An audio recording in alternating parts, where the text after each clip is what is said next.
கருவேப்பிலை சேர்த்துக்கோங்க. அப்படியே ஆஃப் பண்ணிவிட்டு மூடி வச்சிங்கன்னு வச்சுக்கோங்க.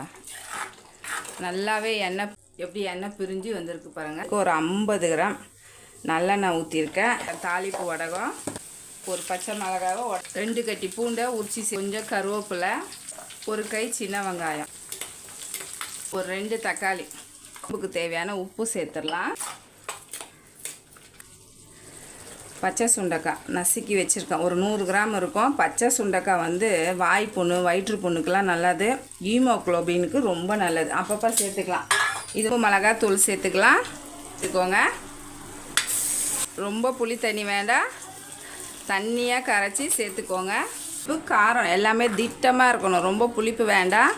இந்தமாரி தண்ணியாக இருக்கணும். நல்லா நாட்டு சக்கரை சேர்த்துக்கோங்க. உங்களுக்கு ஒரு 5 நிமிஷம் கூட ஆயிருக்காது, ஏன்னா மண் சட்டியில் நல்லா ஹீட் ஆகிடும். அங்கே பாருங்கள், குழம்பும் பாருங்கள் நல்லா திக்காகிடுச்சு.